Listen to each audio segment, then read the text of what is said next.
ng muli mga giliw naming tagapakinig.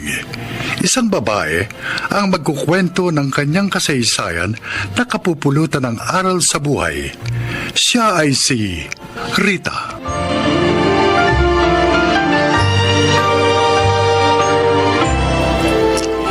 Ako'y 30 taong gulang at lihitimong taga-Cainta Rizal. Mabigat ang pagsubok na dumating sa aming pamilya na sa pakiwari ko'y hindi ko kayang lampasan. Gayunpaman, napatunayan kong walang pagsubok na ipinagkaloob ang Diyos na hindi makakayang lampasan ng tao. Ganito po ang aking kasaysayan.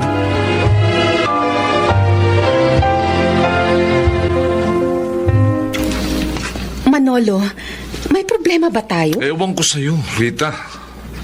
Ikaw ang tinatanong ko.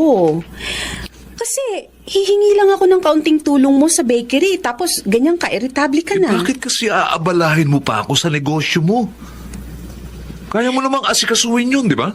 Hindi ka naman dating ganyan ah. May trabaho ko.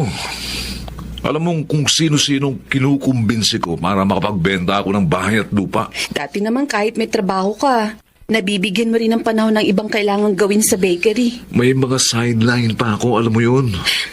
Parang ayaw mo nang makitang nagtatrabaho ka sa bakery. Alam mo, Rita, kung nahihirapan ka sa negosyo mo, kumuha ka ng makakatulong mo roon. O, ganoon. Katulong ko na si Jane. O, yun pala eh. Pero mahirap na mag-ayos pa ng mga paninda ang pamangkin ko habang tinutulungan niya ako sa pagtitinda sa bakery. O, di kumuha ka pa ng ibang katulong. Bakit magdadagdag pa ako ng papasweldo? Yun eh, pwede mo naman akong tulungan kung gugustuhin mo. Huwag mo na akong abalahin, please. Alam mo, naninibago ako sa'yo. Ay, tama na nga. Wala akong panahon makipagtalo pa sa'yo. Sa 18 taon na pagsasama natin, ngayon ko lang naramdaman na parang nabago ka. Bahala ka na nga. Isipin mo na kung anong gusto mong isipin. Manolo. Basta wag mo akong piliting tulungan ka sa negosyo mo. Dahil mag-aaway lang tayo eh. Jane, naiwan mo rito sa bakery yung cellphone mo. Kanina nagpunta ka sa CR. Akin na po. Akin na po, Tita Sandali Rita. lang. Bakit parang galit ho kayo? Bago ka nagbalik, may nag-message sa cellphone mo. Binasa ko ang text dahil baka galing ang message sa mga magulang mo sa probinsya. Alam mo kung ano nabasa ko, ha? Mga text sa'yo ng Tito Manolo mo. Mga message na nagsasabing magkarelasyon kayo. Tita? Kaya pala nagtataka ako kung bakit kahit wala ka pang 1 taong nagtatrabaho sa akin at kahit mababa lang ang pasweldo ko sa'yo, nasusunod mo ang halos lahat ng luho mo. Mamahaling cellphone, mga damit, mga alahas. Ayun pala, may sumusuporta sa lahat ng luho mo at yun ay walang iba kundi ang asawa ko. Sorry po, Tita. Kailan pa kayo nagkaroon ng relasyon ng Tito Manolo mo? Ha? Kailan pa?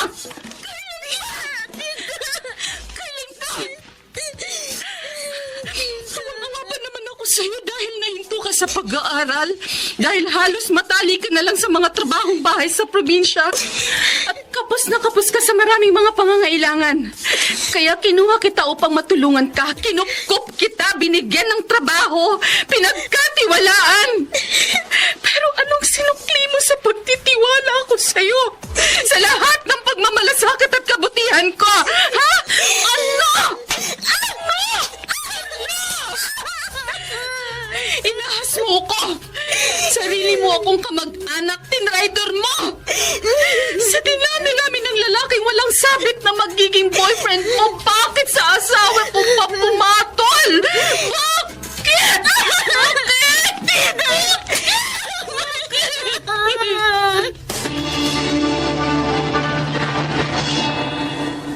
Bakit ganun? Huwag kang magwala, Noli. Daddy, kung hindi ako nakapagtimpi, baka hindi lang sa pader ko na isuntok ang kamay ko. Huwag mo akong takutin. Hindi kita tinatakot. Gusto mo akong suntukin? Daddy, Sige, gawin mo. Saktan mo ako. Lapastanganin mo ako kung hindi mo na ako itinuturing na magulang. Kung hindi mo na ako nilerespeto. mula sa aking pagkabata, nirespeto ko kayo. Ipinagpasalamat ko pang kayo ang magulang ko. Ipinagabang ko pa kayo. Sabi ko, maswerte ako dahil responsable kayong padre de pamilya. Mapagmahal na asawa at isang ama. Masikap sa paghahanap buhay. Walang masamang bisyo. Pero wala pala akong dapat ipagmalaki. Dapat pala mapahiya ako. Dahil nagkaroon ako ng amang manluloko ng asawa. Walang pagpapahalaga sa pamilya. Babaero!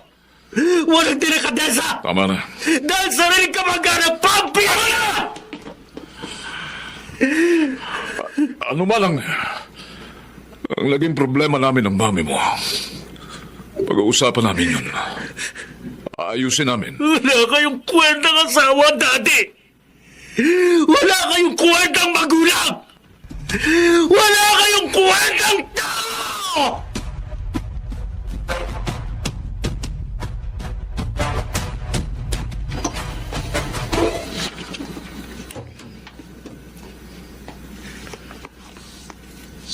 Rita, Narinig ko mula rito sa kwartong pag-uusap niyo ni Noli sa sala.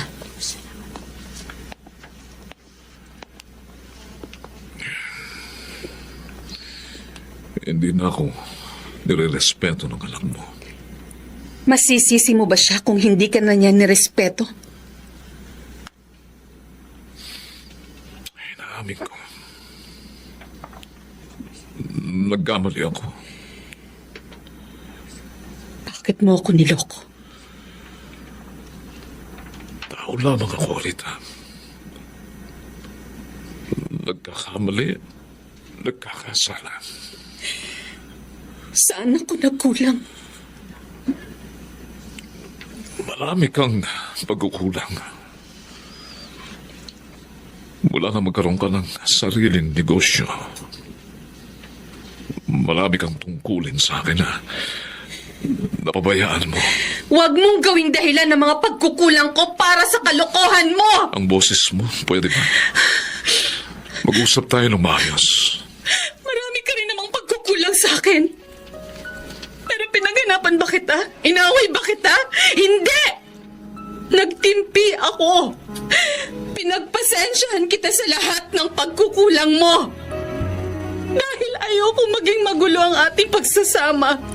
Ayoko masira ang ating pamilya. Pero hindi ko mapapalampas ang ginawa mong panloloko sa akin. Hindi ko gustong lukuhin ka. Sinadya mong lukuhin ako dahil nagganap ka ng mga sideline para makapambabae ka. Para masuportahan mo mga luho ni Jane. Sinilaw mo siya sa pera kaya nakipagrelasyon siya sa'yo. Oo, maluho nga siya. Kaya sa paghangad niya magkaroon ng mga bagay na gusto niyang makuha, naging malapit siya sa akin. Tinukso niya ako, Rita. Huwag mong bigyan ng katwiran ng pambababae mo. Ang sabihin mo talagang matagal ka na naghahanap ng pagkakataong magkaroon ng ibang karelasyon. Rita, At si Jane ang biniktima mo. Hindi mo na isinaalang-alang na kamag-anak ko siya, sariling kadugo ko pa.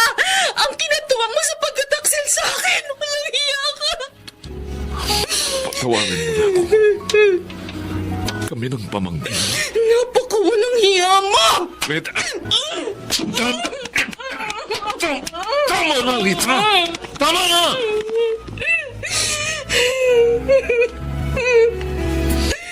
Sa 18 taon na nating kasal, naging maayos naman ang pagsasama natin. Manalo, bakit tayo nagkaganito?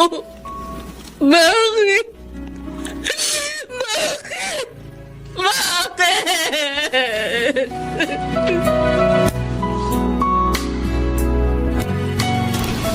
Ate Rita, pasensya ka na sana.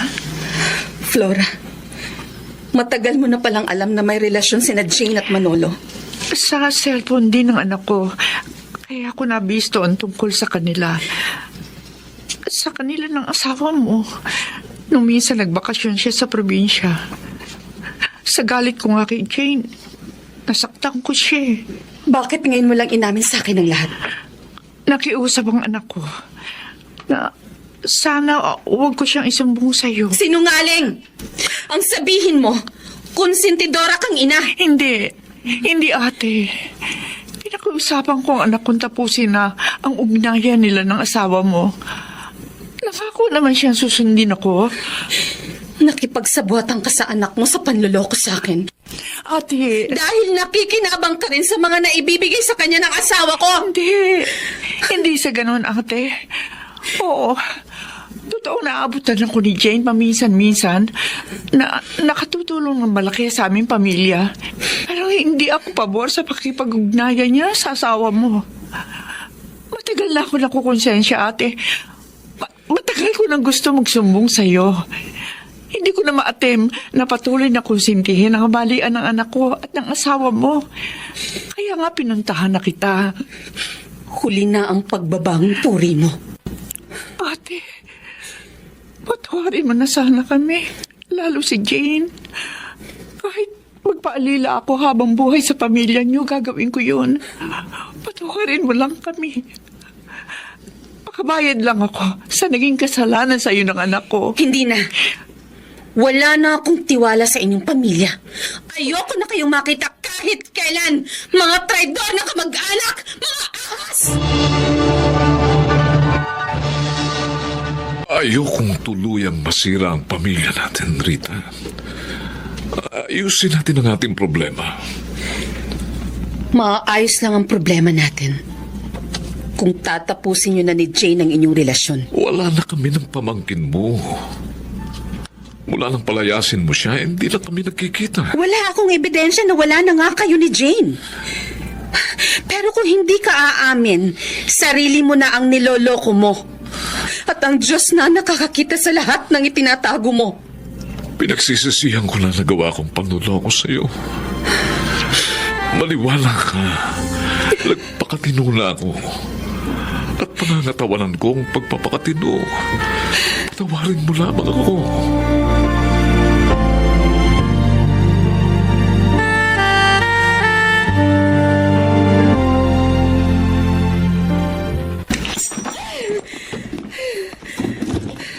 Mami! Nag-away na naman po ba kayo ni Daddy? Hindi. Hindi, Noli. Wala rito sa kwarto namin ng daddy mo. Pero bakit po? Bakit ako nagwala? Oh, Anak, pinatawad ko na ang daddy mo dahil ayokong masira ang pamilya natin. At sa kabila ng nagawa niya, mahal ko pa rin siya. Pero bakit hanggang ngayon narito pa rin sa dibdib ko ang sakit? Ang Mami. sakit! Kapag naiisip ko na niloko ako ng daddy mo, ng sarili kong pamangkin, umaakit ang dugo sa ulo ko. Awang-awa ako sa sarili ko. Parang gusto kong gumanti. Parang gusto kong mag-argumentado.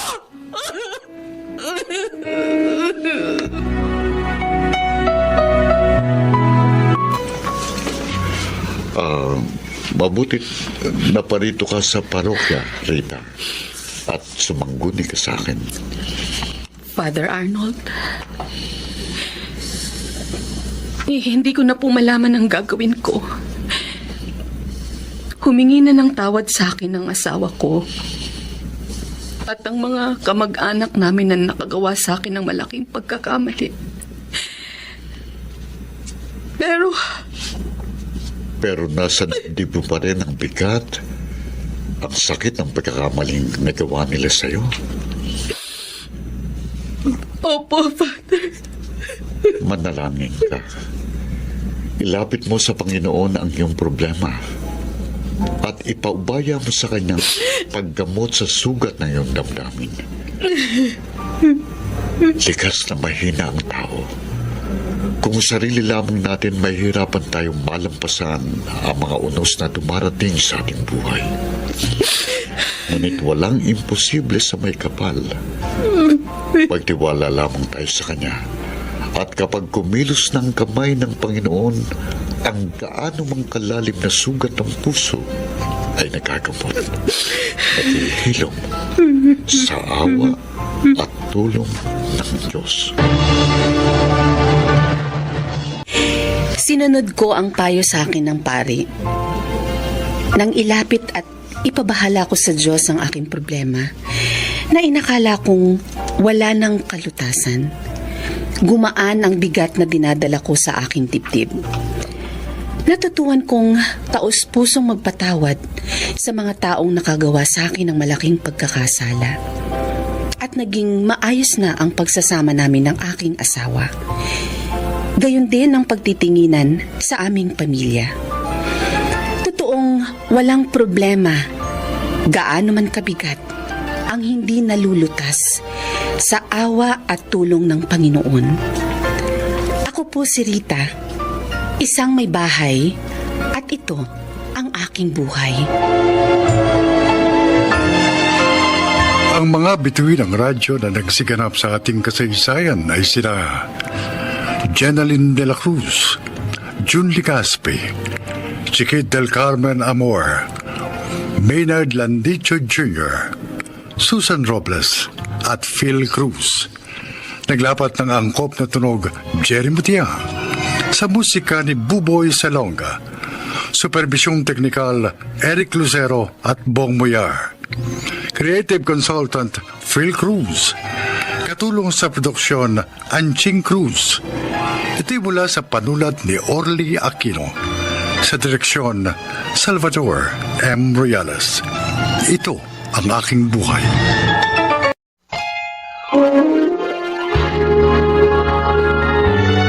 Kauna-unahan sa Pilipinas. Manila Broadcasting Company. DZRH, member, kapisanan ng mga broadcaster ng Pilipinas.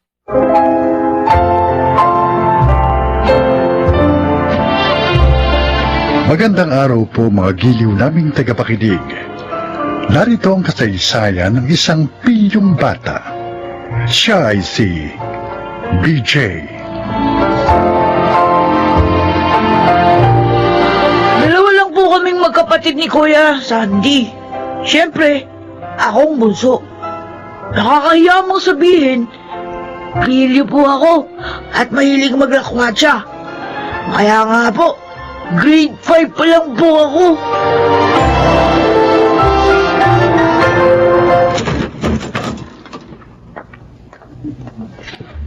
Bakit ngayon ka lang, BJ, ha?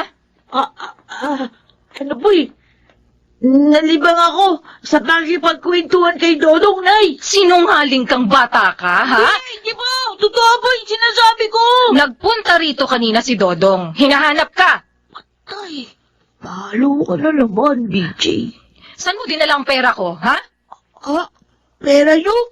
Eh, hindi ko po alam yun. Aminin mo na, BJ, para hindi ka masinturon sa akin, ha? Teka naman po, di ko kinuha yung pera nyo eh.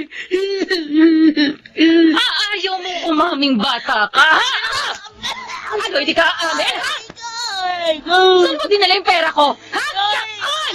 Saan mo dinala? Hindi ko naman talaga kinukuha yung pera nyo eh. Nagsisinungaling ka pang bata ka. Dalawa lang tayong nandito sa bahay. Nung lumabas ka, nawala ang pera sa pitaka ko. Saan ka galing, ha? Saan ka galing? Tama na po na. Bakit matagal kang nawala? Tama na, Rico. Mapapagod ka lang sa batang yan. Kahit kailan naman, hindi yan umamin sa kasalanan niya. Bakit ka ba ganyang bata ka kasi, ha? Napakaraming beses na naming sinabi sa'yo na masama ang pagnanakaw. Bakit ginagawa mo pa rin ang magnakaw, ha? At ang masakit, sa sarili mo pa magulang. Kailan ka pa ba magbabago?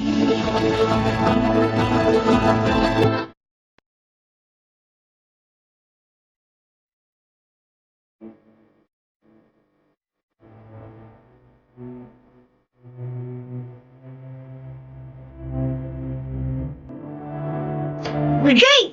Uy, andito ko lang pala sa ilalim ng purungay. Kanina pa kita hinahanap. Bad trip kasi ako, Popoy. Bakit? Di ako binigyan ng pera ni Inay kanina. Naku! Sayang naman, oh! Ha? Bakit? Eh, no, may pera ka pa ba? Tigpustahan ng Dota sa amin mamaya, eh! Talaga? Oo! At malaking pera! Oo, no! Sali ka! Oo ba? Meron pa namang natira doon sa nakubit ko kay Inay.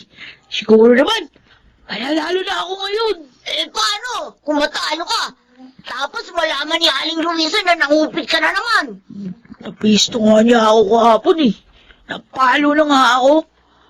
Kaya, balo lang na yun. Oh, astig ka talaga, BJ!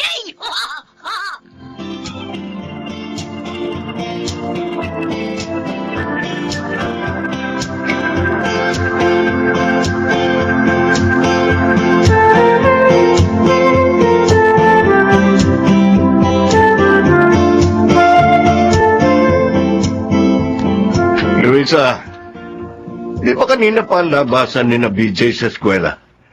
Ba't gabi na wala pa siya? Gabi na. Ay malamang naglalaro na naman kung saan ang batang yun, Bembol. Talagang batang yun, oh. Ang tikas ng ulo. Ang hilig sa lakwasa kahit bata pa. Tama kayo, Tay. Nakausap ko nga yung dalawang kaklase niya eh. Sabi nila, 3 days na raw na hindi pumapasok si BJ. Ano? Ay, habang tumatagal, lalong lumalala ang batang iyon. Eh, sobra po siyang nahihilig sa mga computer games. Kaya iniiwan ang pag-aaral. Makikita niya sa akin mamaya pagdating niya.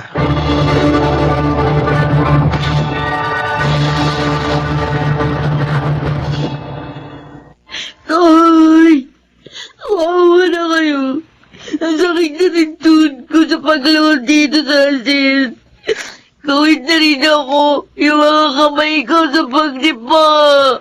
Hayaan nyo lang siya, Tay. Dapat matuto talaga siya ng leksyon. Oh, Pag-consult dyan! Hindi lang naman tuhod siya ang kamay ko masakit eh. Pati nga puwet ko. Dahil sa pagsinturon sa akin dito eh. Kulang pa yan. Sa dami ng kasalanan mo.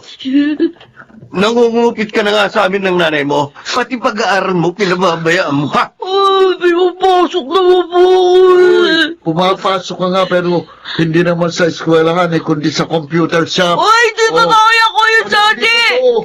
Gusto mo na talaga ako lalo paano na dito eh. Loko ka pala eh. Dalawang kaklase mo nagsumbong sa akin. Pinuntahan ko na rin ang advisor mo. Kala nga niya may sakit ka eh, kaya ka absent. Oh. O ano?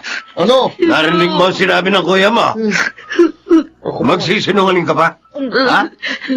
Gusto mo kausapin ko pa teacher mo? Hindi na po, tay. Takot lang yun. Sorry na po. Hindi na po mauulit yun. Promise po. Hindi na po ako mauupit. At di ako magpapabaya sa pag-aaral ko. Siguruhin mo na gagawin mo ang sinabi mo, BJ. At sana naman tandaan mo. Pinag-aaral ka namin para magkaroon ka ng magandang kinabukasan. Huwag mo naman sayangin ang pagkakataong ito.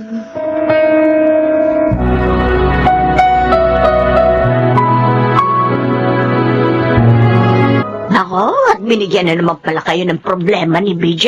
Ay, sinabi mo pa, Nay. Napakalayo talaga ng batang yun kay Sandy. Si Sandy kahit minsan, hindi kami binigyan ng sakit sa ulo ng batang yan. Hanggang matapos siya sa pag-aaral. At ngayon namang may trabaho na siya, pagtulong sa amin ang ginagawa niya. Well, hindi naman nakapagtataka kung magkaiba man sila. Dahil iba talaga ang pinagmulan nila. Nay. Pasensya na. Hindi ko lang talaga maiwasang maghinala na siguro asaway din ang mga magulang ni BJ. Kaya siya ganyan.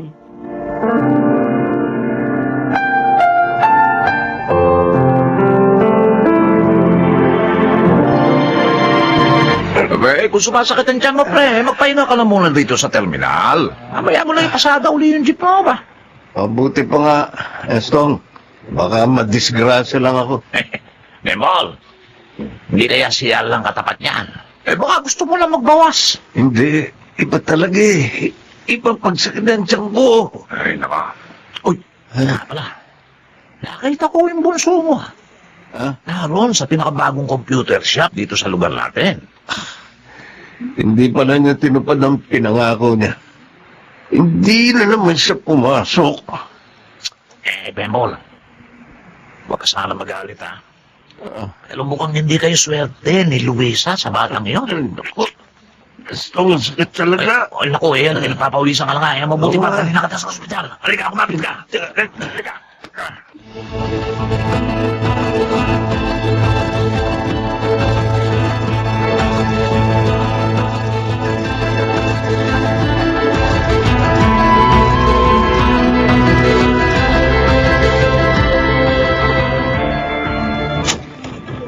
Uy, naku, Luisa, mabuti narito ka. Oh, bakit Estong? Naku, si Bembol.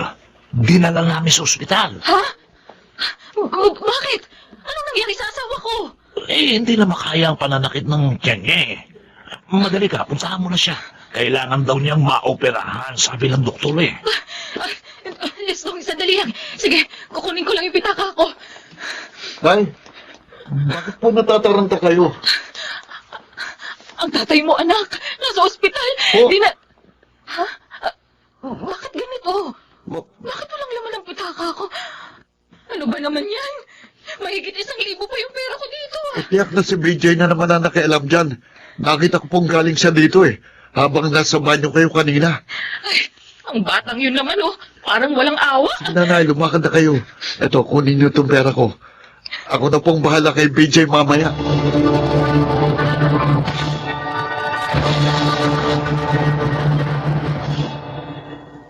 Asan? Talo na naman kami sa ML. Kasi naman, ang tanga ng mga kagrupo ko, babagal. Tapos, natalo din ako sa solo competition na sinalihan ko sa ML. Ganas talaga, oh. Ay, nandito na pala ako sa amin. Sigurado, alam na ni inay na nawawala yung pera niya. Siguradong palo na naman ako. Pahala na nga. Lilipas din naman yun. Papasok na ako. Aray! Walang yakap, BJ. Bakit ka ba nanonood ako yung Sandy? Wala naman ako kasalanan sa'yo ah! Bakit kinuha mo na naman ang pera ni Nay? Bakit? Ay, kuya! Ganito na tayo! Hindi ka makakapagkaila. Nakita kita sa isang malaking computer shop. Lumalaban kayo ng pustahan doon. Kuya! Dahil sa ginawa mo, muntik nang walang ipamasay si Inay papunta sa Itay doon sa ospital. Ha? Nasa ospital si Itay? Oo! Mabuti na lang may pera ako. Ibinigay ko yung kay Inay. Bakit ano nangyari sa'yo? Hindi ko pa alam. BJ, bakit ka ba nagkakaganyan? Dapat nga nagpapakatino ka eh. Dahil ampun ka lang ni Nanay Luis sa Tatay Bembol. Ha? Hindi. Hindi totoo sinasabi mo. Totoo yun. Di ako ampun! Ayoko sanang sabihin sa'yo. Pero sobra ka na eh. Hindi lang ikaw ang ampon. Tayong dalawa. Pero ang kaibahan natin, nagpapakatino ako. Hindi ko sinusuwag ang mga kumupkup sa akin.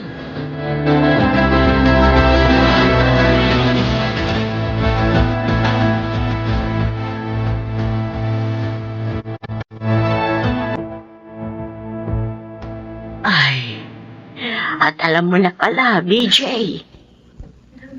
Kung gayon, totoo po yun, Lola Clara. Oo, totoo. 6 na taon si Sandy nang ampunin siya ni Bembol at Luisa.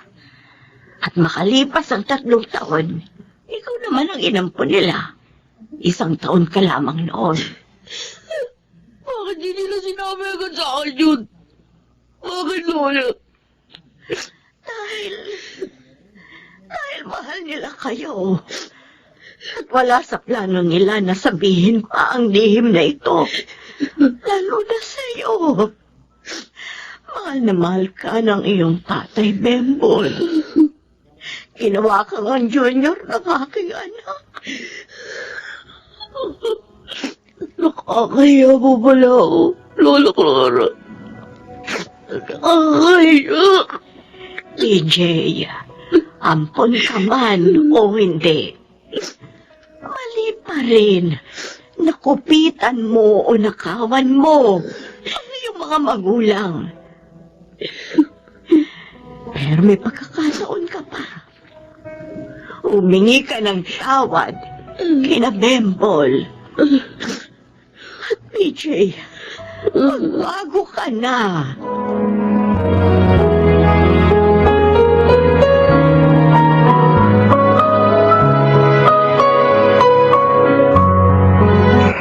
Tay, kumusta na po kayo? Maayos na, anak. Naoperahan na ako sa appendix. Sabi ng doktor, buti na lang daw at nadala siya agad dito. At mas mahirap daw kung pumutok ang appendix niya. Sorry po, Nay. Tay, ang dami ko po kasalanan sa inyo. BJ, Ang dami beses kong sinaktan ng loob niyo. Ang daming hirap at pagod niyo sinayang ko. Dahil naloko ako sa mga computer game. BJ, anak. Pero, pangako po talaga. Mula ngayon, magbabago na ako. Hindi ko nasasayangin yung mga pagsisikap niyo para makapag-aral ako. At maraming salamat po sa pagkumkum niya sa akin.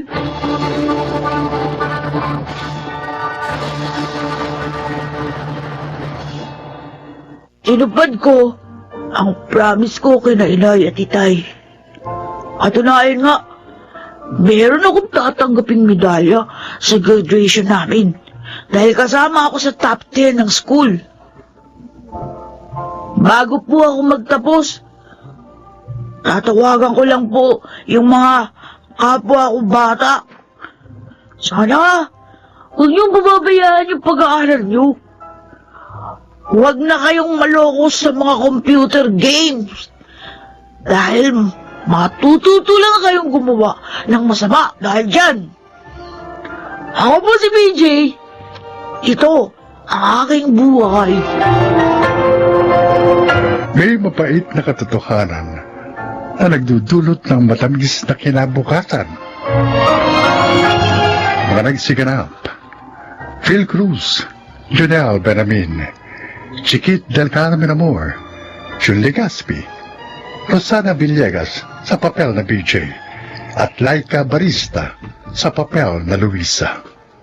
Naglapat ng angkop na tunog Jerry Mutia, sa musika Buboy Salonga, supervisyong teknikal Eric Lucero at Bong Boyar, creative consultant Phil Cruz, production assistant Anching Cruz. Ito'y mula sa panulat ni Telma Corporal Alcantara. Sa direksyon, June Martin Legaspi. Ito ang aking buhay.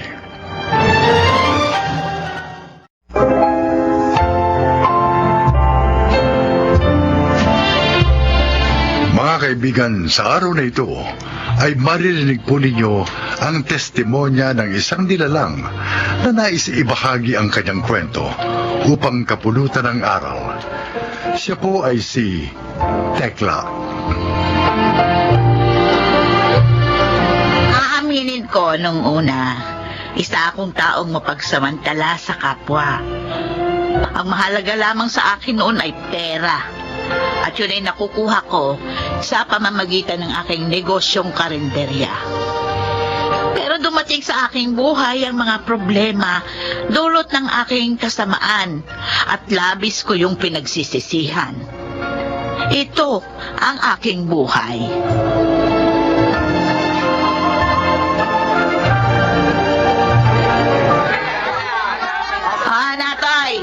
Oh, anong tagsa? Ano ba bibili nyo ngayong araw? Ay, kailangan ko ng keso, tomato sauce, Keso. ebak, mantika. O, ayan ang listahan na nakalagay na lahat dyan yung bibiling ko. Bahala ka na. Sige. Ito. Manang Tekla, Talaga ba, safe? kainin yan? Yung mga binili natin dito kay Mang Natoy? Ilang beses na akong bumibili dito ng mga pansahog ko doon sa pagkain binibenta natin sa karinderya. O, wala namang sumakit ka na. At saka, dito mo na mabibili yung pinakamura, tulad ng keso, ibak, mantika. Aling Tekla. Ito na lahat ang mga kailangan mo. Kailan ang expiration date ng mga ito? Yung mga keso, 2 linggo nang expired. Yung mga iba pa tomato sauce, expired lang yan, nung 1 linggo. Pero lahat ng yan, pwede pang kainin yan. Pwede pa. Pwede pa. Bakit walang label yung mga tinda nyo, Mang Natoy? Kung may label yan, naalaman kagad ng mga tao na expired na yung binibili nila. Itong lata ng ibap. Sigurado kong ibap ito, ha? Kasi wala kang palatandaan nilagay. Sigurado kung iba pang mga yan, kahit tinanggal ko na yung label. Mang Natoy, talaga bang safe kainin yung mga expired na pagkain tinitinda ninyo? Bakit hindi mo tanungin sa amo mo? Alam mo, Mabel, yung expiration date na yan ni Kemi-Kemi lang yan. O itong keso, pwede mong kainin kahit na expired, basta walang amag o mabahong amoy. O itong ibap, pwede yan, basta walang kalawang yung lata. Ay, nako, Mabel, sa panahon ngayon, kailangan mo na maging praktikal.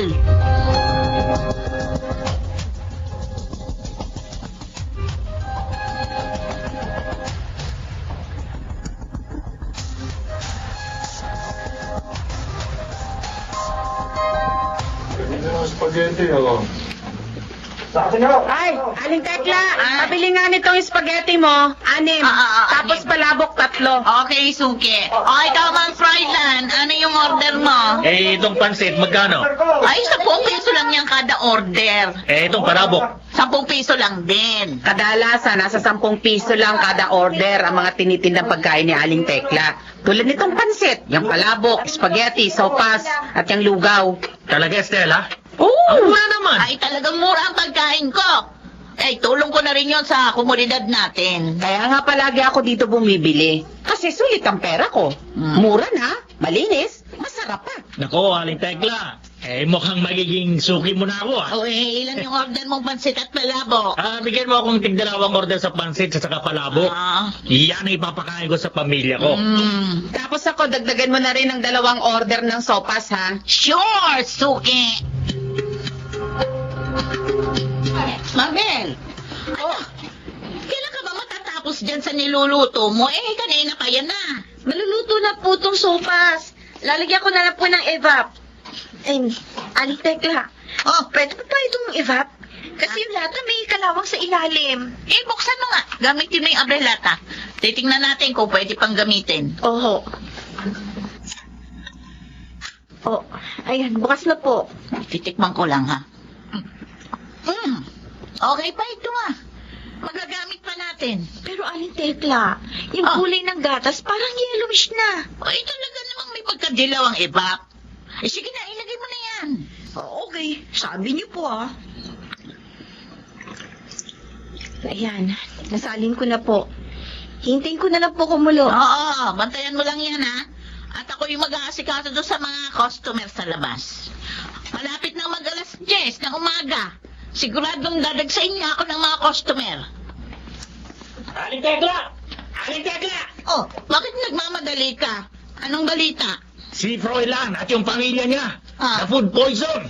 Ang sabi, yung binili na lang pagkain sa inyo ang dahilan kaya sila isinugod ngayon sa ospital.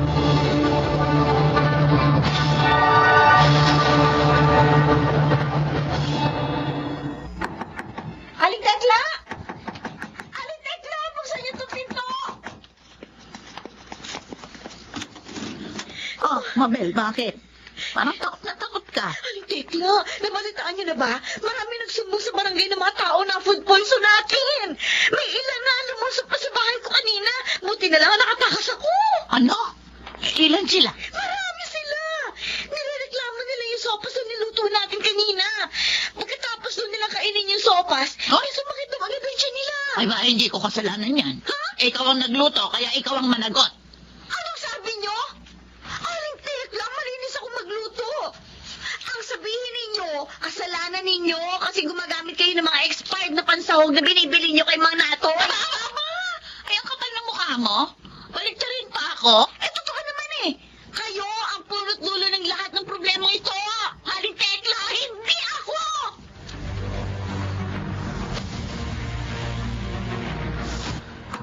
Hoy, Aling Tekla! Aling Tekla! Walang iya ka! Lumabas ka dyan! Aling Tekla! Bakit ba, Stella? Ano ba problema mo? Ikaw! Ikaw ang problema namin! Kaya pala mura yung mga paninda mo kasi galing sa expired yung mga ginagamit ng pansahog sa binibenta mo pagkain sa amin! Ay, anong pinagsasasabi mo dyan? Sumuko na si Babel kanina. Inamin niya ang lahat na ikaw ang punot dulo ng food poisoning sa lugar natin! Kasinungalingan yan. Ano kasi nungalingan? Sinisiraan lang ako ni Mabel kasi palpak siyang magluto. Eh, siyang nakalason sa inyo, hindi ako. Ay, eto na pala mga pulis. Pulis. Tama pala ang dating namin, Aling Tekla. Ah? Iniimbitahan namin kayo ngayon sa presinto para imbestigahan ang nangyaring food poisoning kung saan sangkot ang karinderya nyo. Ikulong niyo ang babaeng yan! Walang konsensya!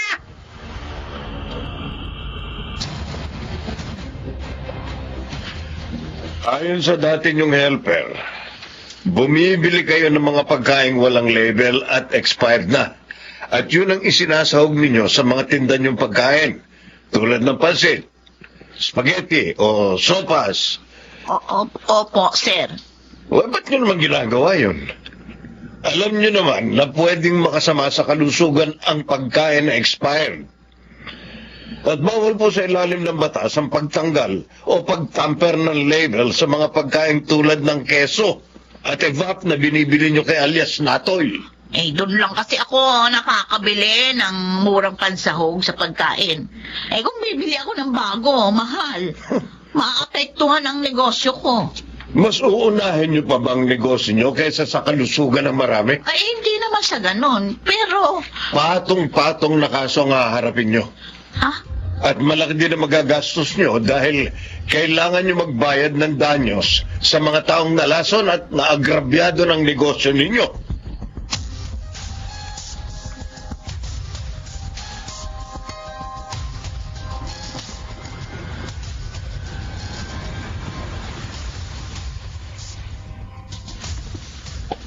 Sarado na ang Teklas Karinderya dahil sa mga paglabag nito sa health and sanitation and food safety laws ng bansa. Buti nga sarado ng kalendra yan. Manloloko yan si Tekla. Yan ang karma!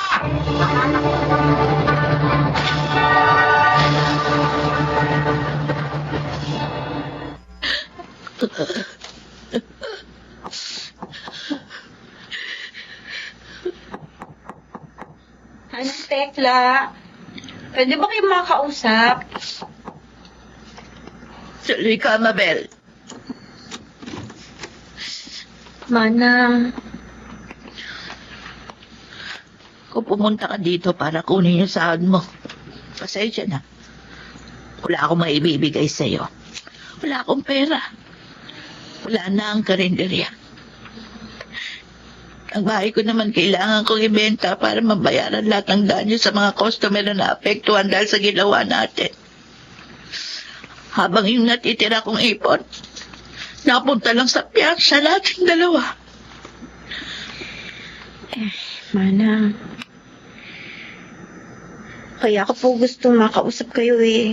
Hindi para kunin yung sahod ko, kundi para magpaalam po sa inyo. Babalik na po ako sa pamilya ko sa Mindoro.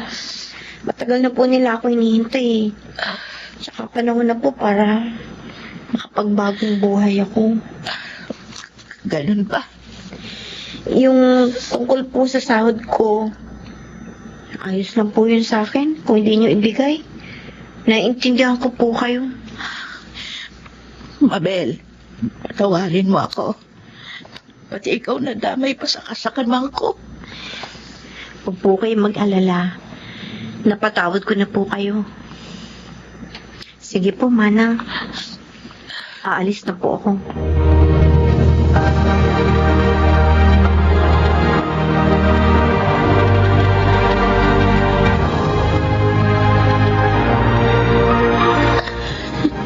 ang karma.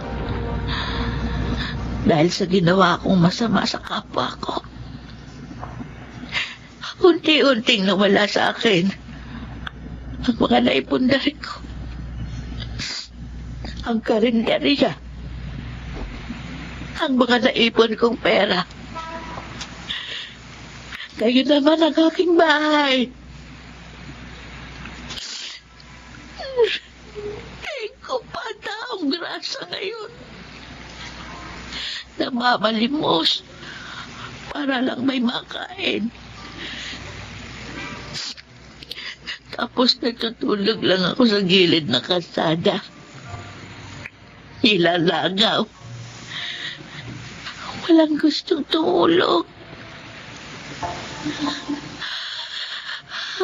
Ano ba itong nagawa kong kasalanan? Ay, Diyos ko. Patawarin niyo na po ako. Pinagsisisihan ko na po ang mga nagawa kong kasalanan.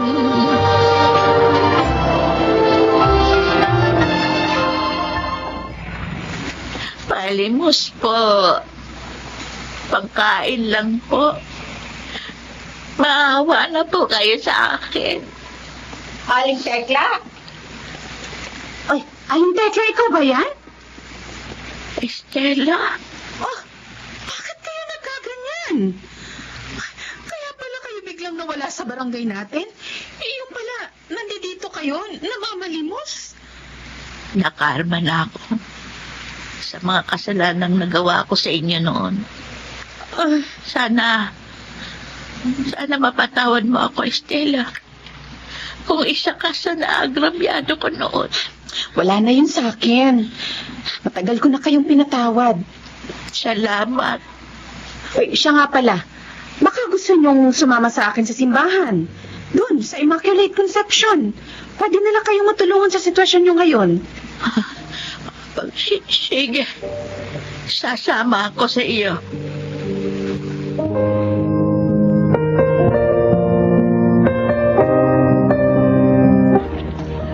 Aling Tekla! O ano, kumusta po kayo dito sa simbahan? Ayos naman ako, Estela. Malaki ang naitulong ni ng Monsenyor at ng pamunuan ng simbahang ito. Nagtatrabaho ako ngayon bilang tagalinis at tagabantay ng bahay ng Panginoon. Kapalit ng pagkain, pera at tirahan.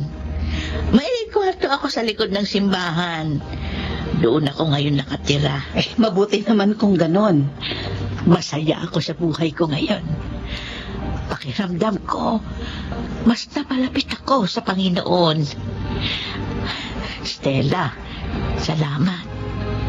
Kung hindi dahil sa iyo, malamang nasa kalye pa rin ako ngayon, namamalimos. Ako dapat na magpasalamat sa inyo. Kasi nagbagong buhay na kayo. Hindi na kayo katulad nung dati. Masaya ako at marami kayong natutunan sa mga pagkakamali nyo dati. Marami akong natutuhan sa nangyari sa akin noon. At isasabuhay ko ang lahat ng iyon hanggat ako'y humihinga.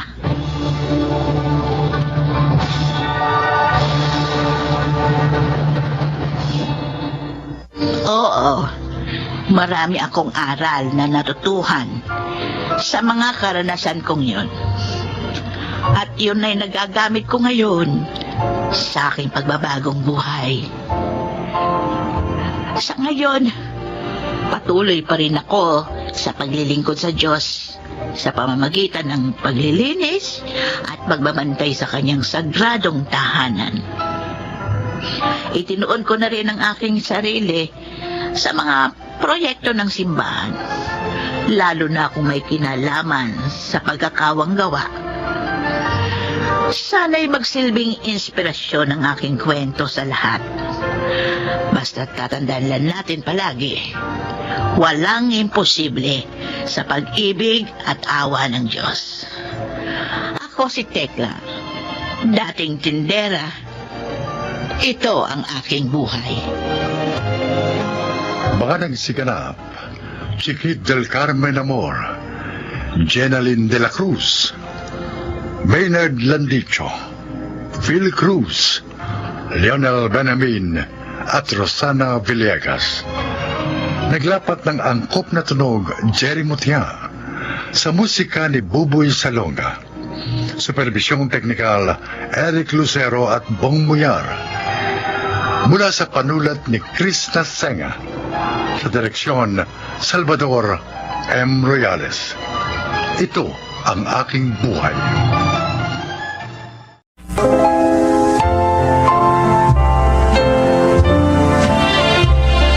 Magandang araw pong muli mga giliw naming tagapakinig. Isa na namang kasaysayan ang kapupulutan nyo ng aral sa buhay ang inyong maririnig. Ito ay ang kwento ni Mina. Mahirap ang maging katulong. Madalas na namumura, nasisigawan, at napagbubuhatan ng kamay. Ngunit ang pinakamasakit ay yung ipahamak ka ng sarili mong amo. Oh, Martin, honey, dapat magpagaling ka na para may kasama na ako na mamasyal. Lagi na lang tuloy ako mag-isang mamasyal kasi wala ka. Kaya malungkot ako. Ay, gusto ko na talagang gumaling, Jean. Pero ewan ko ba, parang lalo akong nangihina doon sa mga iniinom kong gamot. Huh? Oy, Mina, baka naman napapabayaan ang pag-inom ng gamot nitong sir mo, ha? Naku, ma'am, hindi po. Sinusunod ko po yung tamang oras at kung ano po ang binibigay niyong gamot. Yun po yung pinapainom ko kay Sir Martin. Abay, dapat lang. Para hindi naman masayang ang malaking sweldo mo rito. Ah, Martin, honey, huwag kang mainip, ha? Gagaling ka rin. Basta, huwag kang papalya sa pag-inom ng gamot, okay?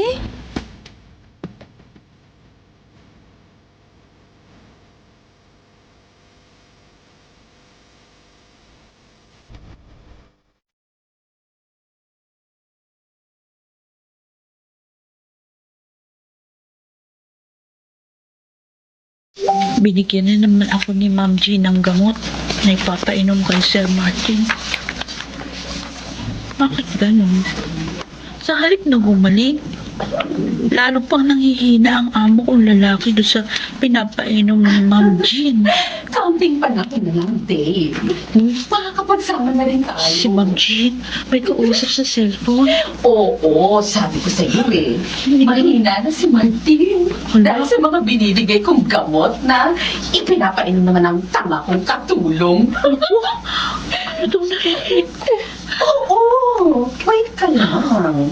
Kapag patay na si Martin, malaya na tayo. Magiging atin pa ang kayamanan ng upluan kong asawa. Ilalasan ni Ma'am si Sir Martin para makapagsama na sila ng lalaki niya. Napakasama niya. At ako pa, ang pinapahamak niya.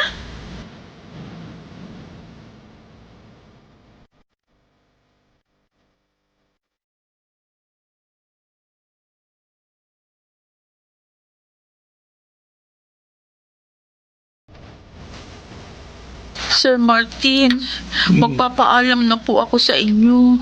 Baba, alis ka na rito, Mina. Opo, sir. Nagsabi na po ako kay ma'am. Oy, bakit naman aalis ka na?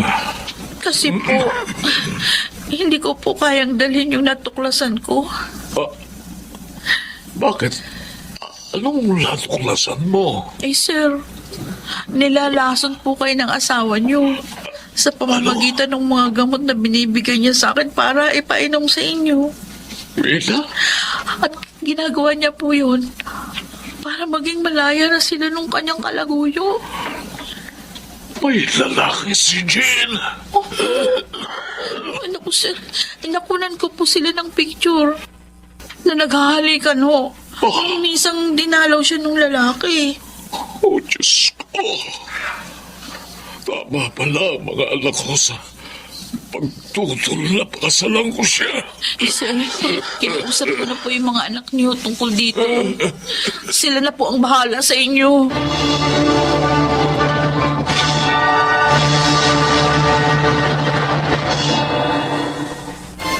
Tama lang yung ginawa mo, anak. Sinabi mo sa pamilya niya ang lahat. Naaawa po ako kay Sir Martin eh. Kasi para ko na po siyang lolo. Kaya bago po ako umalis doon, talagang sinikap ko pa rin matulungan siya. Yung mga anak na po ni Sir ang kikilos para matigil yung masamang ginagawa ni Ma'am Jean. At hindi nadamay ka pa ng babaeng yun sa masama niyang gawa. Kaya nga po natakot ako eh. At kahit na po malaki pa yung sweldo ko doon, hindi po ako nagdalawang isip na lumayas. Ay, anong balak mo ngayon?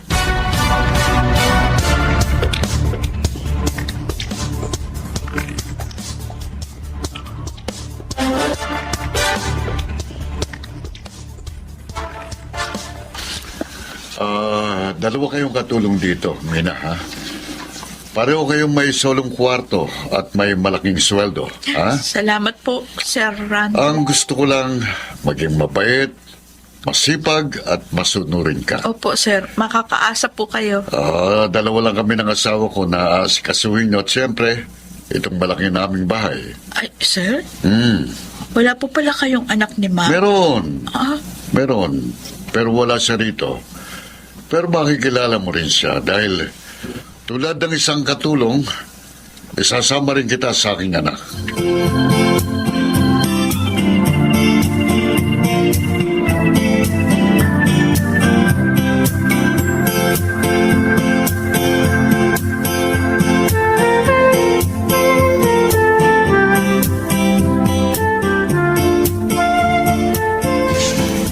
Ikaw pala ang bago namin, Jimay.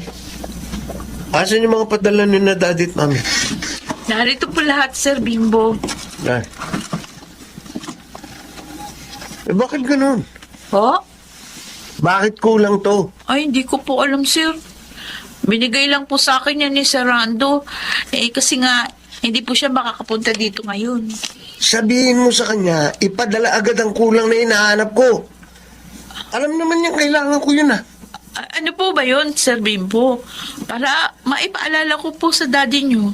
Alam niya yun. Ha? Huwag ka na magtanong.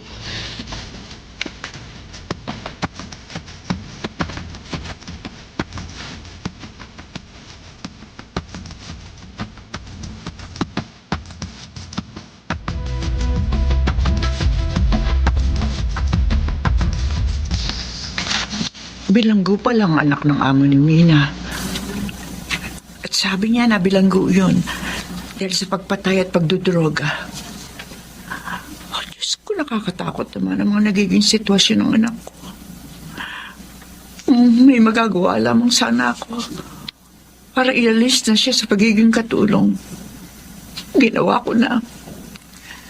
Kaya lang, may mga utang pa kami dapat bayaran dahil sa pagpanaw ng aking asawa.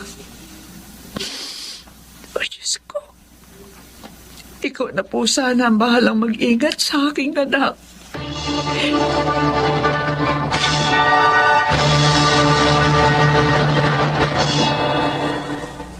Eto ha. Dadalhin mo ang mga ito kay Bimbo. Dadalhin ko po yung maliliit na sachet na to sa kanya. Kailangan niya ito. May mahalaga akong meeting ngayon, kaya ikaw na lang ang magdala sa kanya. Sir Rando, Ano? huwag po kayong magagalit. Siya po ba ito? Oo. Naku, baka po mahuli ako, sir. Hindi. Ilagay mo sa panty mo para hindi makita. Hindi na titingnan yan. At saka, may inaabutan din ako sa loob, kaya wala kang magiging problema.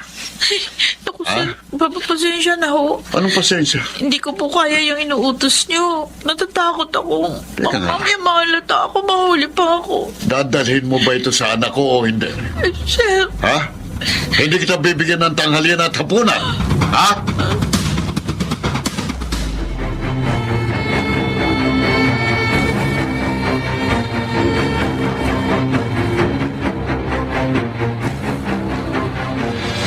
mula lang hindi ko sundin ang utos ni Sarando. Naging malupit na sila sa akin ng asawa niya. Lagi nila akong kinagagalitan at sinisigawan. Kahit sa konting pagkakamali ko lang. May pagkakataon pa din nila ako pinapakain. Hindi ko na kaya ito. Tatawagan ko si inay. Sana sagutin niya ang cellphone. Hello? Mina? Oh, anak, napatawag ka. Tay, Bakit ka umiiyak? Ano nangyari sa'yo? sundan niyo na po ako rito.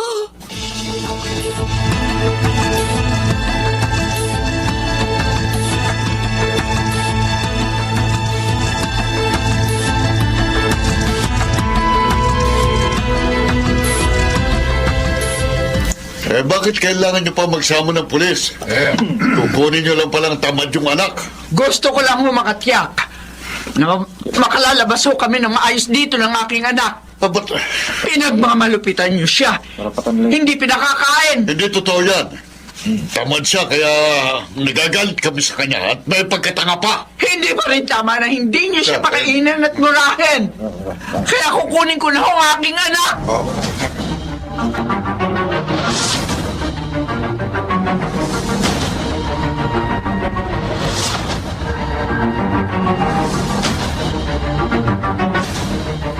Salamat, inay. Kinuha niyo ako agad sa bahay na yun. Hirap na po ako doon. Agad akong kumilos ang matanggap ko ang tawag mo. Mabuti na lang, tinulungan ako ng ating kapitbahay na pulis. Inay, Huwag ka nang umiyak, anak. Narito ka na sa atin. Dito wala na magmamalupit sa iyo. ayoko na pong mga buwan. Baka pag hindi pa ako umalis sa tabahong ito, mapapamak na po ako sa susunod. Kung ano man ang iyong pasya, susuportahan ko, anak. Magbubukas na lang po ako ng karinderya. Gagamitin ko pong puhunan yung konti kong naipon. Abay, sige, anak. Mabuti nga yan. Kikita ka na, hindi pa tayo magkakalayo.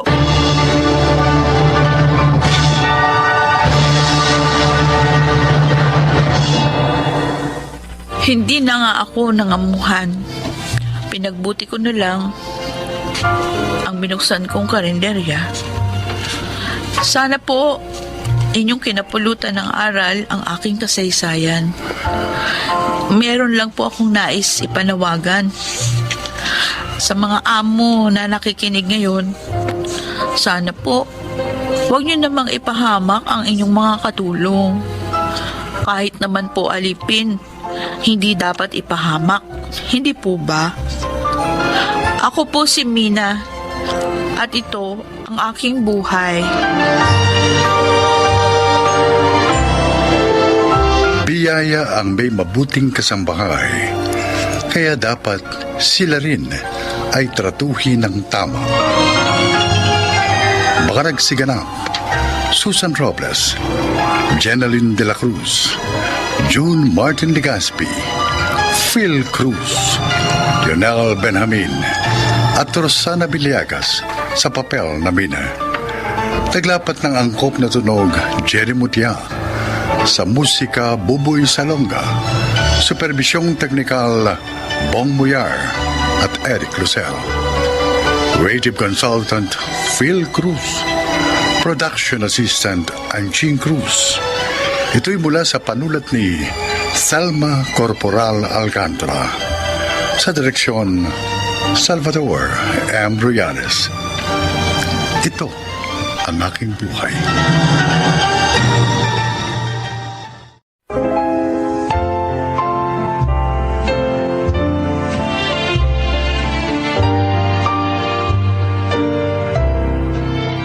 Magandang araw po sa inyo mga kaibigan.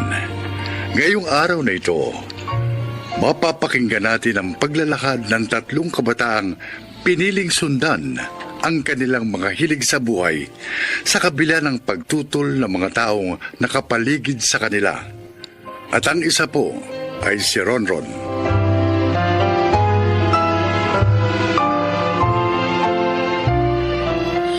Bata pa lang ako, mahilig na ako mag-drawing. Dati, libangan ko lang. Pero nitong pandemic, naisip namin ng tatlo kong kaibigan na pagkakitaan na rin ang aming mga talento.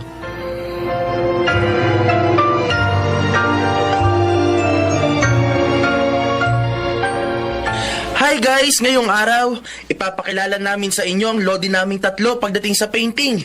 Si Lolo Pidong! Ano yan? Lo, tingin kayo sa camera hawak ni Aya. Kaway kayo! Oh, hello! Ayos! Ang galing nyo talaga, Lo. Ngayon, Lo, may itatanong kami sa inyo. Anong tanong? Kailan po kayo nagsimulang matutong magpinta? Bata pa ako. Siguro, yung mga edad na gaya nyo ngayon. Talaga po? Gaano nyo naman po katagal ginagawa ang isang painting? Ay, depende. May ibang matagal gawin, may ibang mabilis lang. Minsan 1 oras tapos na eh. Wow! Narinig nyo guys? 1 oras lang. Ang bilis! Sige nga po, Lo. Maaari po bang magpinta kayo ngayon para makita ng mga viewers namin dito sa vlog na to? Naku, wala akong available na canvas ngayon. Ay, ganun po ba? So ayan guys, abangan nyo sa part 2 sa susunod na vlog natin. Ipapakita namin sa inyo kung paano mag-paint si Lolo Pidong. Oops! Huwag niyong kakalimutan mag-like, comment, share, and subscribe. Hanggang sa muli. Bye-bye! Ay, ang ikli naman ng episode natin na to ngayon. Ayos na yan. May susunod pa naman eh. Lolo, aalis na po muna kami. Ron! Ay, si Mama. Hinahanap na ako. Aya, pupunta na lang ako sa inyo mamaya ah. Isasama ko si Vince. I-edit mo na yan ah. Oo, sige na, bilisan mo na. Galit na naman ng mama mo.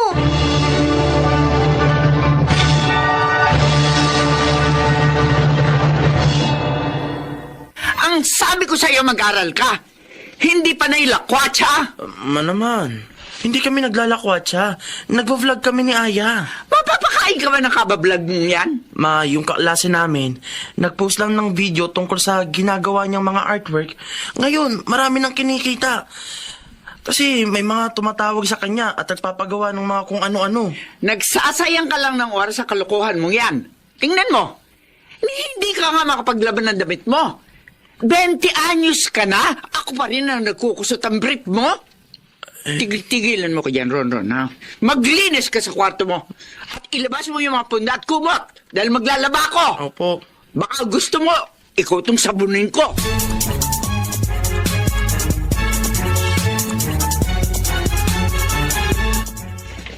Ang ipipicture naman natin ngayon, may nag-comment sa isa nating video, oh. Tatanong kung pwede raw ba nating ipakita kung paano mag-drawing ng mata na parang totoo. Ayos. Yan na ang gawin natin ngayon. Aya, ready na ang cellphone mo? Naku punong-puno na yung memory ko. Ay, delete mo na kasi yung ibang video. Sigurado kayo? Hindi na ba natin kailangan to? Yung mga nauna nating video, delete mo na. Ron, ikaw na gumawa nito Mas magaling ka mag-drawing ng ganitong mata eh. Marami rin kasing nahihirapang gumawa ng mata. Sige. Paborito ko pa namang gawin yan. Bilisan na natin. Kasi baka bumalik yung mama mo galing palengke. Aya, ano ba? Matagal pa ba yan? Ayan ito na. O sige na, mag-ready ka na. Ron! Si ate, teka lang bakit ate? Anong ginagawa niyo? Nagsushoot kami ate. Ganon. Kala ko kung ano nang ginagawa niyo eh. Doon muna ako kay Lolo Pidong ha. Manghingi akong almusal. Kapag hinahanap ako ni Mama, sabihin mo na doon ako kay Lolo. Oo ate, basta wag mo akong isusumbong kay Mama. Baka makagalitan na naman ako kapag nalaman nagvi-video kami ni Aya at Vince.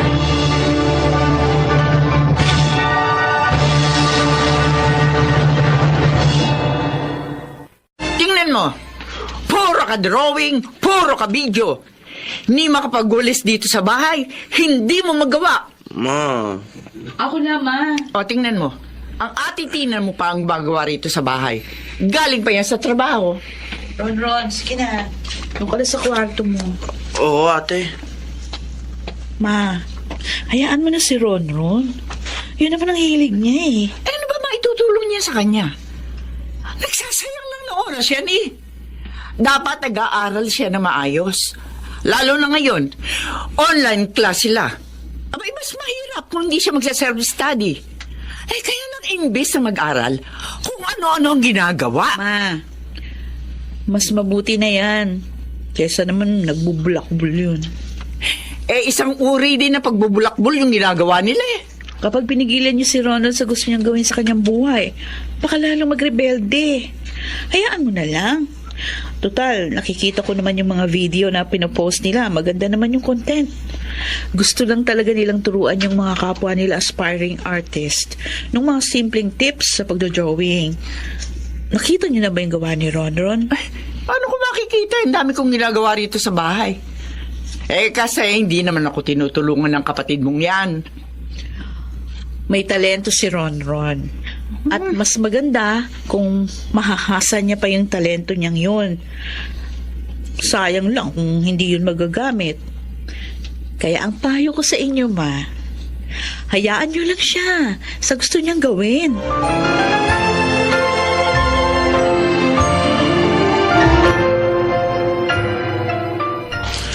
Lo, mas sanay kasi ako mag-drawing. Pwede bang turuan mo na rin ako mag-paint? Sige. Basta ba magpabili ka sa mama mo ng mga materyales? Dahil yung mga gamit ko rito luman-luma na. Ilang dekada na ako nagpipinta. Isa pa, hindi na ako bumibili ng mga bagong gamit. Baka bukas makalawo mamatay na ako. Sayang yung mga gamit, di ba? Pwede nyo naman pong ipamana sa akin eh. Loko ka talagang bata ka, Pero sa tingin ko po, mahaba pa ang buhay nyo, Lo. Kasi masayahin kayong tao.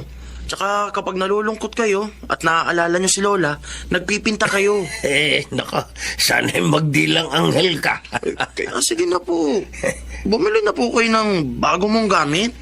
Wala akong pambili. Madalang na ang nagpapagawa ng painting ngayon. Ganito na lang po, Lo. Tutulungan ko kayo. Paano?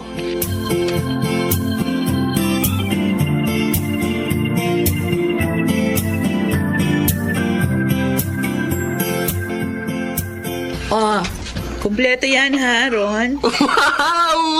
Salamat talaga, ate! Nasasakal ako. Ikaw naman kumaya ka. Paano ba? Ang saya-saya ko talaga, ate. Makakapag-paint na kami ni Lolo Pidong. Hindi na lang drawing ang matututunan ko. Ngayon, pati na rin pagpipinta. Ay. Basta yung pag-aaral mo, ha? Huwag mong pababayaan yan. Promise, ate. Promise. Sige, alis na ako. Ate, alam ba to ni Mama? Hindi. Hindi ko naman kailangan magpaalam sa kanya. Bakit? Ay, wala naman. Baka lang kasi makagalitan niya na naman ako. Tapos, madami ka pa. Hindi. Basta ang siguraduhin mo lang, mapagsasabay mo ang pag-aaral at ang hilig mo na yan, ha? Oo, ate.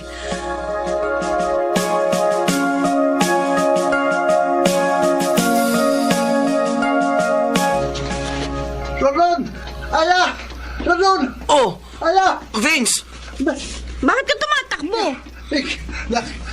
Nakita niyo na? Ha? Alin? Wait lang, Vince, ha? Humingin ka muna. Ano? Yung video natin tungkol kay Lolo Pidong habang nagpipinta, ang daming shares. Ha? Oo! Naka 10K na! Pati yung video nating dalawa! Talaga? Oo! Titignan ko! At saka may mga nag-chat din sa akin kung pwede raw bang magpagawa ng painting kay Lolo Pidong. Tapos, kung magkano raw ba? Ipagre-regalo daw nila. Tapos, kung kaya daw ba nating i-sketch yung pictures nila para raw ipang-display nila sa bahay. Uy, totoo nga, Ron! Oo, ayan. Yes! Sa wakas, pagkatapos ng napakarami nating trials and error, yes! Ano bang ingay yan? Ma! Ingay yung tatlo, ha? Ma! Marami nang nakakita ng videos namin. Kapag kumita na kami dito, Ma, matutulungan na kita. Kahit konti, pwede tong makatulong para mabawasan ang gastos mo sa tuition ko.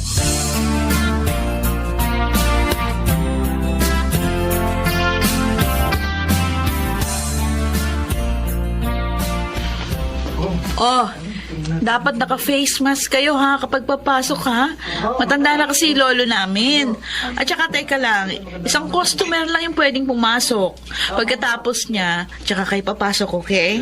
Sige po. Maraming salamat sa pagtulong mo sa amin, ate, ah. Wala yun, Ron. Anong wala? Pero mong ipinatayo natin itong maliit na shop namin ni Lolo. O yung grades mo, kumusta naman? Baka nahihilig ka na tuloy sa negosyo yun ni Lolo Pidong at nung dalawa mong barkada, tapos yung grades mo eh. Hindi, ate, ah. Panay 1.25 nga ang grades ko, eh. Talaga? O di ayos. Salamat sa suporta mo sa amin, ate. May kanya-kanya tayong talent. Ikaw, yung talent mo, biyaya yan ng Diyos sa'yo. At dapat gamitin mo yan para maging blessing ka. Hindi lang para sa sarili mo, kundi para sa ibang tao.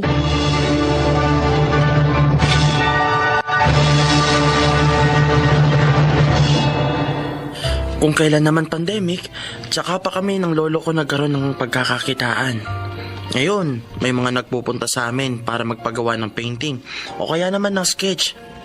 Si mama, kung dati kumukontra, nang nakita niyang ginagamit namin para sa ikabubuti namin ng aming mga talento, ay sumuporta na rin. Nag-share na rin nga siya ng mga videos namin eh. Gaya ng sabi ni ate, ang talento natin ay dapat ginagamit at hindi tinatago. Ako po si Ronron at ito ang aking buhay.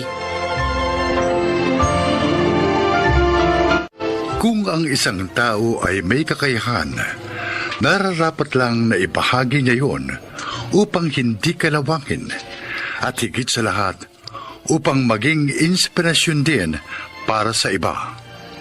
Mga nagsiganap: Rosana Villegas, Susan Robles, Bobby Cruz, Chiquit del Carmen Amor, Lionel Benamin at Angelo Alcantara sa papel na Ronron.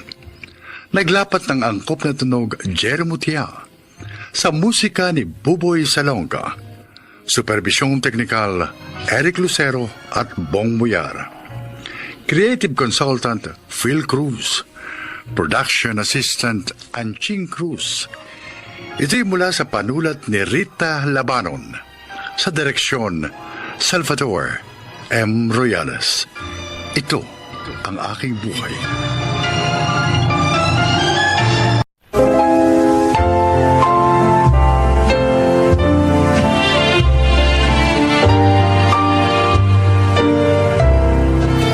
Mga kaibigan, pakinggan po natin ngayon ang isa pang natatanging kasaysayan na ilalahad sa atin ni Irene.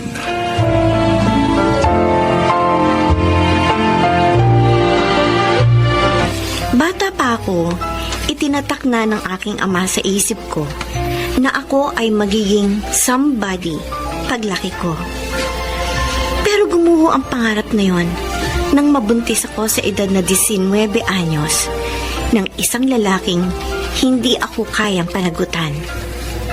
Doon nagsimula ang kalbaryo ng aking buhay at tila ang walang humpay na mga pagsubok. Ronnie, nagmamakaawa ako sa'yo. Huwag mo ko iiwan. Panagutan mo ako. Kapag umuwi ako sa bahay ng ganito at malaman ni Papa na walang amang sanggol nito sa sinapupunan ko, papatayin niya ako. Irene, hindi kita maaaring panagutan. Bakit? Sabi mo mahal mo ako. Hindi pa totoo yung mga sinabi mo sa akin? Totoo. Mahal kita. At gusto ko rin makasama kayo ng magiging anak ko. Kaya lang eh. Kaya lang ano? Irene, may asawa ako. May asawa ka? Oo. At patawarin mo ako. Hindi ako nagsabi ng totoo sa'yo kasi natatakot ako na baka iwan mo ako. Irene, mahal kita. At kung wala sana kaming mga anak, iiwan ko si Rika para sa'yo. Sabi mo mahal mo ako? Oo, mahal kita. Sabi mo mahal mo ako? Pero bakit ka nagsinungaling sa akin? May asawa ka na pala, may anak ka na pala. Kung gano'n, bakit niligawan mo pa ako? Bakit hinayaan mo mahulog ang loob ko sa'yo? Irene, patawarin mo mo ko. Hindi ko naman sinasadyang... Hindi mo sinasadya! Umalis ka na ngayon din sa harapan ko! Umalis ka na! Kung hindi, mapapatay kita!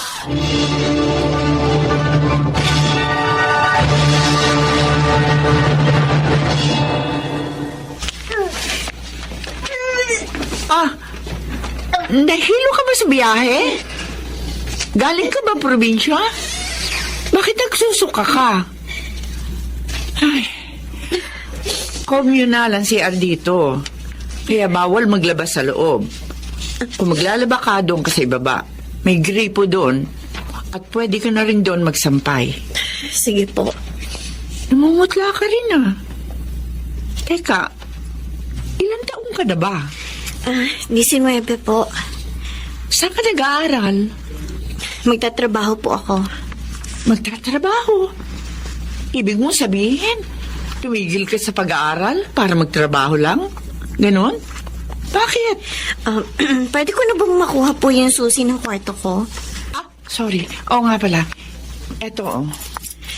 Salamat po. Maiwan ko na po kayo. Parang may kakaiba sa batang ito.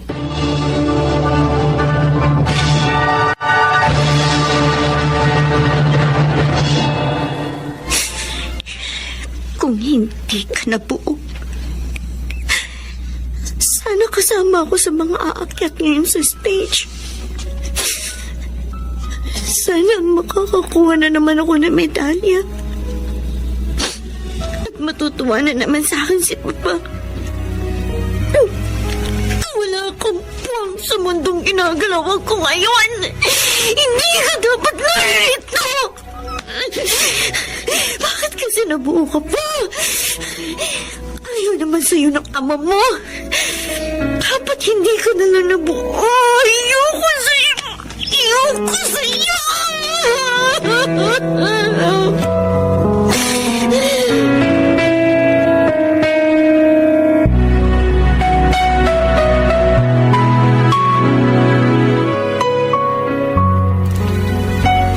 Buntis ka, Irene? Opo. Sino aman yan? Pati po ba yan? Kailangan nyo rin malaman? Ay, hindi naman. Mabuti ka pa. May magiging anak ka na. Alam mo, yung anak ko, 5 taon na silang kasal ng asawa niya. Pero hindi pa sila nagkakaanak. Gusto ba nilang magkaanak? Abay, siyempre. Kaya nga sila nagpakasal. Dahil gusto nilang bumuo na isang pamilya. Kaya lang, hindi naman sila binigayaan ng Diyos ng anak. Gusto po ba nilang magkaroon ng anak? 4 na buwan mula ngayon? Ha?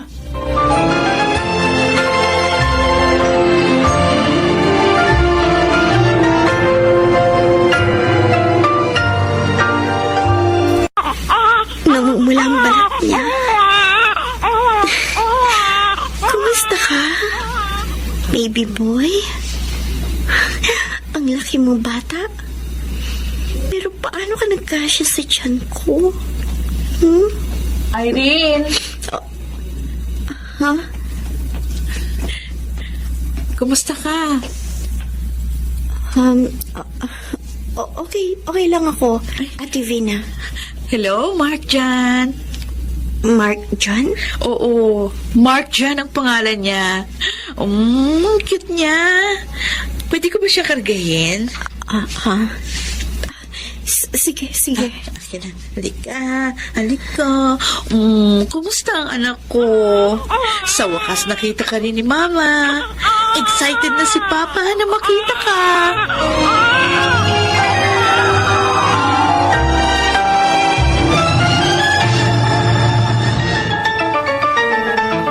Huwag ka muna magagagalaw, Irene. Baka mabinat ka.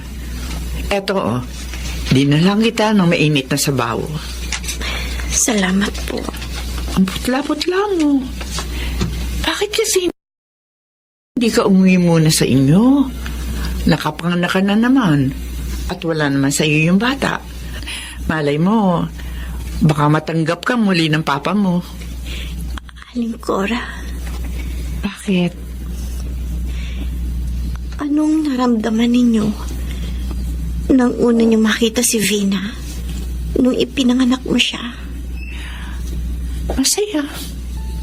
Sobrang saya. 9 na buwan ko siyang dinala sa aking sinapupunan. At nang makita ko siya, talo ko pa ang nanalo sa loto. Basta, wala akong pagsidlan ng saya. Mahirap ipaliwanag ang kaligayahan. Pero alam mo, hindi doon natatapos ang lahat. Kapag nakita mo yung mga first time ng anak mo, mas masaya yun. Halimbawa, yung unang beses na bibigkas siya ng mama. Yung unang beses na dadapa siya. Unang beses na mauupo. Maglalakad. Bakit nga itanong? Irene, bakit ka umahagulgol? Ang anak ko. Ang kawawa ko, anak.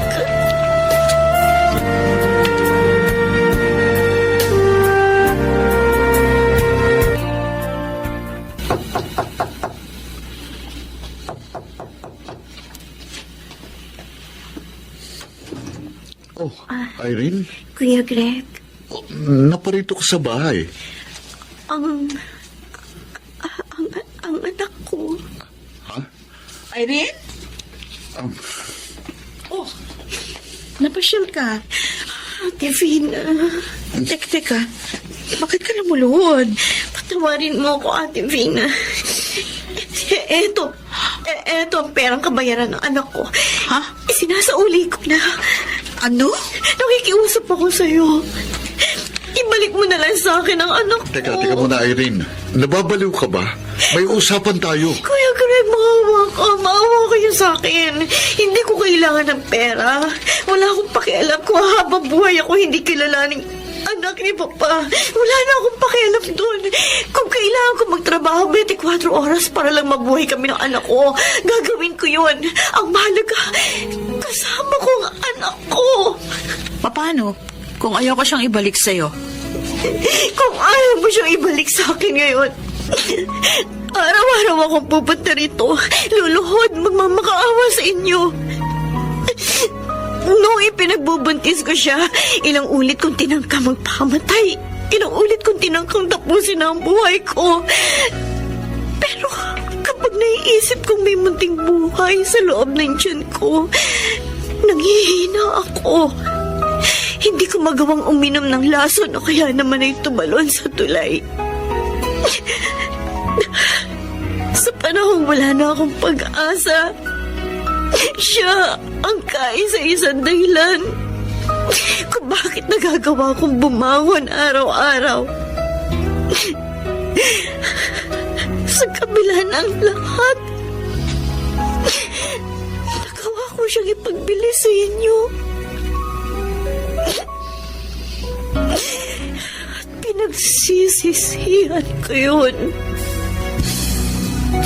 Pinagsisisihan ko yun. Ate Vina, Kuya Greg, nagmamakaawa ako. Ibalik niyo na lang sa akin ang anak ko. Nagmamakaawa ako sa inyo.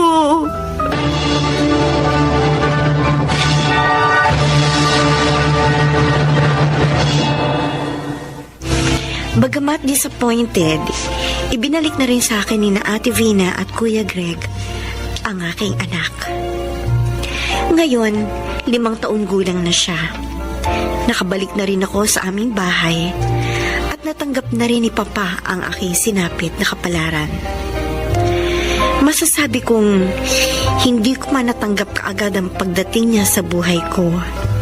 Pero ngayon, siya ang isa sa mga dahilan kung bakit kahit mahirap, nakakaya kong pasanin at lagpasan ang bawat pagsubok. Ako, si Irene. At ito ang aking buhay. Isa sa mga pinakadakilang pag-ibig dito sa mundo ay ang pag-ibig ng isang magulang, lalo na ng isang ina. Ang pag-ibig na ito ang dahilan kung bakit nagagawang magsakripisyo, bumangon sa pagkakadapa at magpatuloy sa kanyang buhay ang isang tao. Mga nagsiganap: Alan Ortega, Susan Robles, Rosana Villegas, Lionel Benamin, Phil Cruz at Chiquit del Carmen Amor sa papel na Irene. Naglapat ng angkop na tunog Jerry Mutia, sa musika ni Buboy Salonga, supervisyong teknikal Eric Lucero at Bong Boyar, creative consultant Phil Cruz, production assistant Anching Cruz. Sumulat ng ating kasaysayan Rita Labanon, sa direksyon Salvador M. Royales. Ito ang aking buhay.